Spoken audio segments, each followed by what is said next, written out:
Bombay high court में पड़ने जा रही हैं दिवाली की छुट्टियां। 2 दिन में जमानत नहीं मिली तो बढ़ सकती है आर्यन खान की मुश्किलें।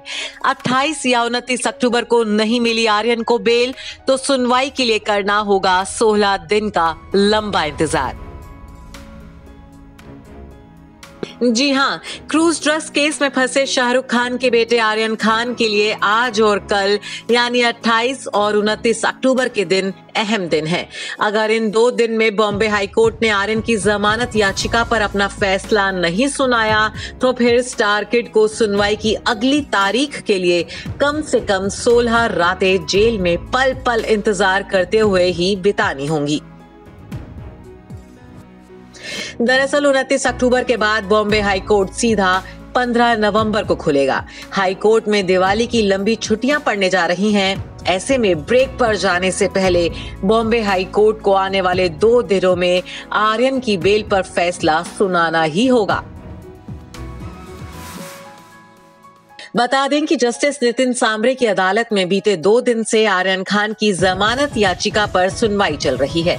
उच्च न्यायालय में आर्यन के केस की पैरवी पूर्व अटॉर्नी जनरल मुकुल रोहतगी कर रहे हैं। आर्यन के बचाव में मुकुल रोहतगी ने जोरदार दलीलें रखी हैं। बुधवार 27 अक्टूबर को एनसीबी और बचाव पक्ष की दलीलें सुनने के बाद अदालत ने आगे की सुनवाई के लिए अगले दिन की तारीख दे दी थी। ऐसे में आज दोपहर 2:30 बजे एक बार फिर अदालत में इस केस की सुनवाई होगी। गौरतलब है कि इस केस पर सुनवाई के लिए अदालत के पास अगले 2 दिन यानी 28 और 29 अक्टूबर ही बचे हैं, क्योंकि 30 और 31 अक्टूबर को शनिवार और रविवार की वजह से कोर्ट बंद रहेगा। जबकि 1 से 6 नवंबर तक कोर्ट में दिवाली की छुट्टियां हैं।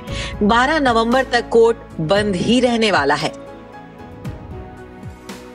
13 और 14 नवंबर को शनिवार और इतवार है, यानी कि 29 अक्टूबर के बाद सीधा 15 नवंबर से ही हाई कोर्ट में कामकाज दोबारा शुरू होगा।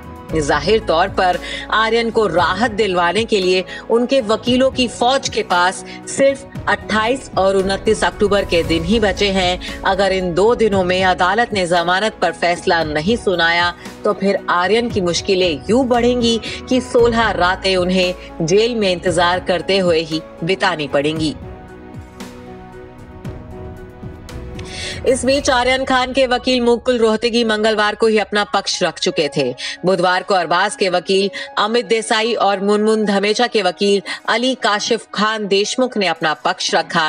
अरबाज की पैरवी करते हुए अमित देसाई ने कहा कि सिर्फ 1 साल की सजा वाले अपराध में वो सिर्फ जमानत मांग रहे हैं। जमानत मिलने पर भी जांच जारी रह सकती है। वहीं अदालत के सामने अपना पक्ष रखते हुए आर्यन के वकील मुकुल रोहतगी ने एनसीबी के आरोपों का खंडन किया है। मुकुल रोहतगी ने दलीलें देते हुए कहा है कि एनसीबी के पास गिरफ्तारी के लिए ठोस सबूत नहीं है।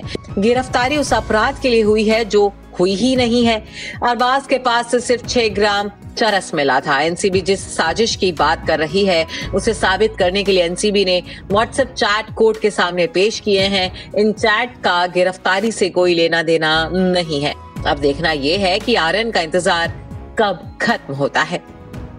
Bureau report E24।